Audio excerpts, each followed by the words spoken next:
In the year 1611, a group of scholars convened under the order of the English crown to translate the ancient Hebrew of Genesis. What they saw in the manuscripts was so disturbing that they made a calculated decision to hide it. They chose to conceal a terrifying supernatural reality behind a single common word. That word replaced a Hebrew term whose true meaning completely transforms the entire narrative of the flood. And that deliberate substitution has shaped the faith of millions for exactly 400 years. The affected verse is Genesis chapter 6, verse 4. When the original Hebrew terms are restored, this passage ceases to be a vague and imprecise moral warning. It becomes a specific, forensic biological report on a contamination of supernatural origin. If this opens a door to what you have never seen before, subscribe and hit the bell. We're just beginning to peel back the layers of what was buried. The first substitution in Genesis 6:4 involves the word giants. But the original Hebrew text does not say giants. It says Nephilim, a word with completely different roots and meanings. The Hebrew root of Nephilim is nephil, which means to fall, or in its causative form, to make others fall. The Nephilim were not simply tall men, they were the fallen. They were the entities whose specific function was to make humanity fall from its original relationship with God. The translators of 1611 were fully aware of this distinction. They had access to ancient rabbinic commentaries and the complete Greek Septuagint. They did not make an involuntary translation error, they made a calculated choice to protect a convenient, institutional reading. They chose giants because it is a folkloric concept, evoking simple tales of massive warriors on ancient battlefields. It does not evoke supernatural beings who dragged an entire creation down to the abyss. The second key alteration in the text is the phrase "sons of God," which replaces the Hebrew bene Elohim without explaining its true implication. While the English translation is technically possible, it is theologically devastating in what it chooses not to say. In every other occurrence in the Old Testament, bene Elohim refers exclusively to celestial beings, members of the divine council. In Job chapter 1, they present themselves before the throne of God. In Job chapter 38, they joyfully acclaim the creation of the universe. Yet, in Genesis 6, the translation was altered to allow the Sethite theory to take root. This theory claims the sons of God were simply the pious descendants of Seth, who married the wicked daughters of Cain. But the Sethite theory did not exist in any Jewish or Christian source before the 4th century. It was specifically designed by early ecclesiastical figures like Julius Africanus to neutralize the supernatural reading of the text. Before the 4th century, early church fathers like Justin Martyr and Tertullian, along with Jewish historians like Flavius Josephus, read the text literally. They understood that beings from the divine council actively crossed the barrier of species with human women. The third substitution is the phrase "men of renown," which replaces the Hebrew term gibborim with an epic, heroic tone. Men of renown evokes ancient champions, legendary figures deserving of admiration and collective memory. But gibborim, read in its true context, describes a hybrid progeny of a very specific, terrifying nature. These were beings that were neither fully angelic nor fully human, a biological category unprecedented in history. The Book of Enoch describes the gibborim with a graphic specificity that allows for no romantic interpretation. They did not build empires of peace, they consumed everything that existed. When the agricultural reserves of humanity were depleted, the gibborim turned on human beings.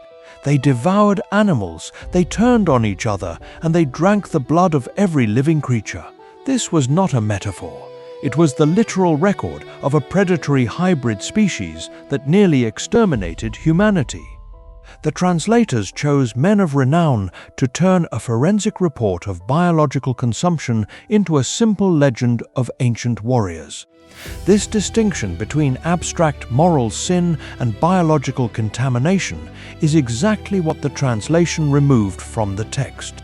The flood was not sent because humanity was sinful in general moral terms. It was a genetic quarantine. The physical lineage of humanity had been biologically compromised by contamination from outside. This is why the Hebrew text describes Noah with a very specific phrase. Where the English translations say Noah was perfect in his generations, the original Hebrew uses the phrase tamim bedorotav.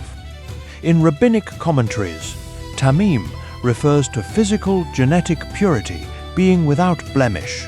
Noah was preserved not only for his righteousness, but because his bloodline had not been mixed with the genetic corruption of the Nephilim. The flood was a divine intervention, a physical undoing of creation to wipe out the corruption and save a single untainted human lineage. This brings us to the fourth and most unsettling phrase in Genesis 6-4, and also after that. This clause explicitly states that the Nephilim were on the earth before the flood and also returned after it. How could they survive a flood that destroyed all physical life? The answer lies in the nature of their hybrid biology. The Book of Enoch explains that because the Nephilim were born of celestial fathers and human mothers, they possessed a dual nature. Their physical bodies were human, but their spiritual essence was angelic. When the floodwaters drowned their physical bodies, their angelic essence could not be destroyed by physical water. Instead, the destruction of their flesh released their disembodied spirits upon the earth.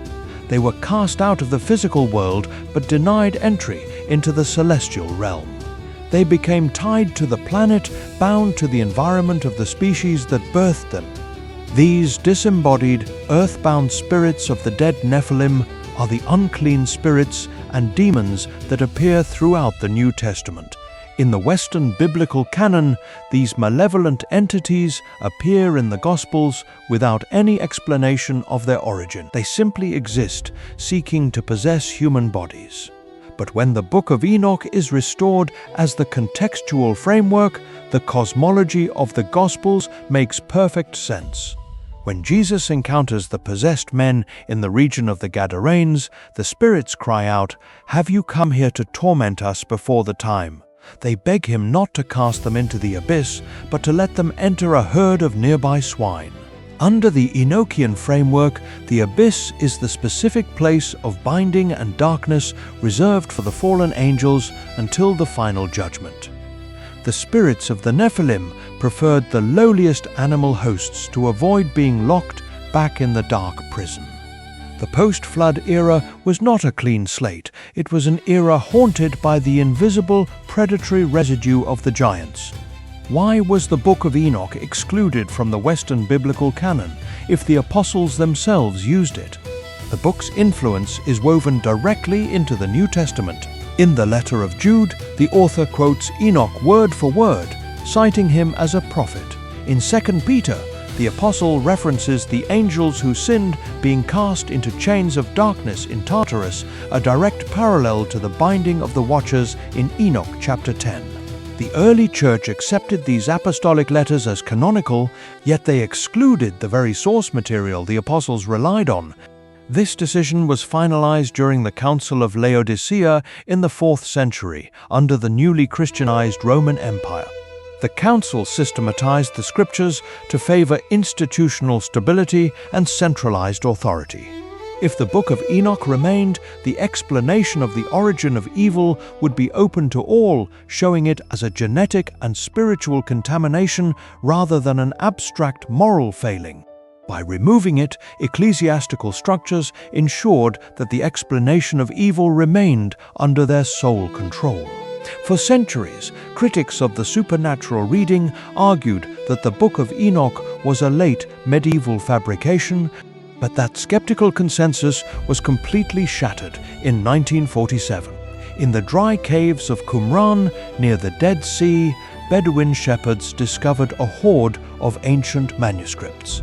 Among these Dead Sea Scrolls were multiple Aramaic fragments of the Book of Enoch dating back centuries before the birth of Christ. Beside them lay a document known as the Book of Giants.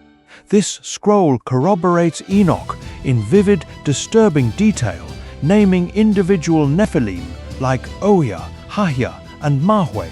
It records their dreams of the impending flood and their terror as they realized the divine judgment was inescapable. The Qumran community did not treat these texts as fringe folklore. They preserved them with the exact same care and reverence as the Torah. This discovery proves that the supernatural, biological framework of the Nephilim was central to ancient Jewish faith. The corruption that began in Genesis 6:4 did not end with the flood. The canonical texts, the Dead Sea Scrolls, and the Book of Enoch all converge on the same conclusion. The corruption survived, and it continues to operate from the spiritual plane, influencing human history. The Book of Enoch, in its prophecy of the weeks, warns of a final generation where the forbidden knowledge of the Watchers would return to the world at an accelerated pace. The technologies taught by the fallen metallurgy, advanced chemical pharmacology, seduction through cosmetics, and altered writing have become the dominant global forces of our modern era. What was sealed in the abyss is not forgotten. The boundaries between the material and the supernatural are beginning to thin. Genesis 6:4 remains the most critical, unexamined admission in the entire Bible. It tells us that what happened in the ancient world is not a myth, it is a cycle, and the cycle is restarting. Subscribe and tell us in the comments, do you believe the ancient seals are already beginning to break?